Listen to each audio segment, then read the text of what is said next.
Magandang gabi. Ako si Ginoong Roxano Calabria, unang taon sa Master of Arts in Education, major in Filipino sa St. Columban College, Pagadian. May isa tayong tanong, paano natin maisusulong ang ating wikang Filipino? Ang wikang Filipino ay isang mahalagang bahagi ng ating kultura at identidad bilang mga Pilipino. Upang maisulong ang ating wikang Filipino, narito ang ilan sa mga paraan na maaari nating gawin. Una, paggamit ng wikang Filipino sa pang-araw-araw na talakayan. Ang paggamit ng wikang Filipino sa pang-araw-araw na talakayan ay simpleng paraan upang maisulong ang ating wika. Sa pamamagitan ng paggamit ng Filipino sa pagkipag-usap sa pamilya, sa mga kaibigan, at kapwa Pilipino. Nagiging natural na bahagi ito ng ating buhay. Halimbawa, sa halip na sabihin ang hello or hi, maaari nating gamitin ang kumusta o magandang araw bilang pagbati sa iba. Sa halip na sabihin ang thank you, maaari nating gamitin ang salamat bilang pasasalamat. Pangalawa, pagbasa ng aklat at babasahing Filipino.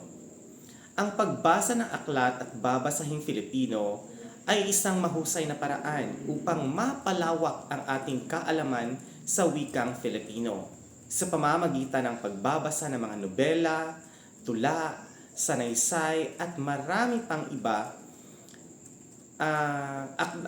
ibang akdang Filipino. Natututo tayo hindi lamang sa mga salita at gramatika, kundi pati na rin ng kultura at kasaysayan ng ating bansa. Halimbawa, maaari tayong magbasa ng mga nobelang Filipino tulad ng No Limitangere ni Jose Rizal o Banaag at Sikat ni Lope K. Santos. Maaari rin tayong magbasa ng mga tula ni Francisco Balagtas tulad ng Florante at Laura o mga sanaysay ni Corazon de Jesus. Pangatlo, pagsusulat ng mga sanaysay at tula sa Filipino. Ang pagsusulat ng mga sanaysay at tula sa Filipino ay isang magandang paraan upang maipakita natin ang ating pagmamahal at pagpapahalaga sa ating wika. Sa pamamagitan ng pagsusulat, nagiging mas malalim ang ating pag-unawa sa mga salita at kahulugan nito.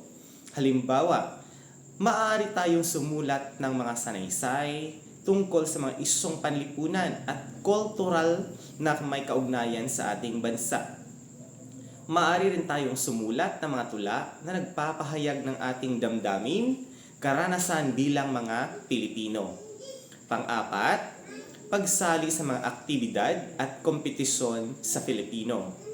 Ang pagsali sa mga aktibidad at kompetisyon sa Filipino ay isang paraan upang maipakita natin ang ating husay at kahusayan sa paggamit ng ating wika.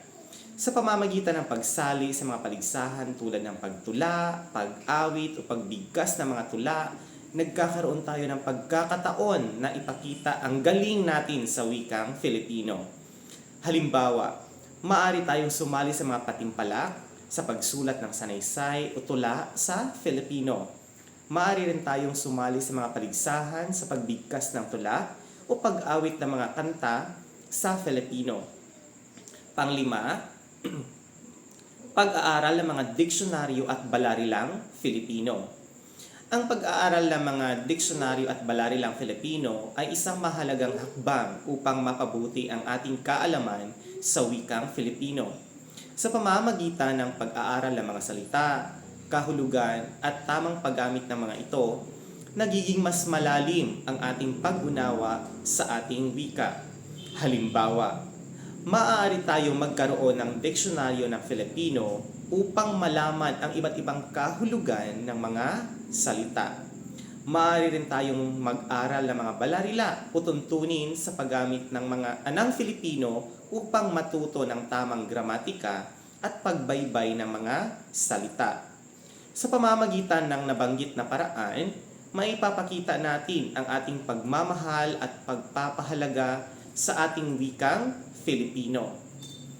Ang pagpapalaganap at pagpapahalaga sa ating wika ay isang responsibilidad na dapat nating gampanan bilang mga mamamayan ng bansang Pilipinas.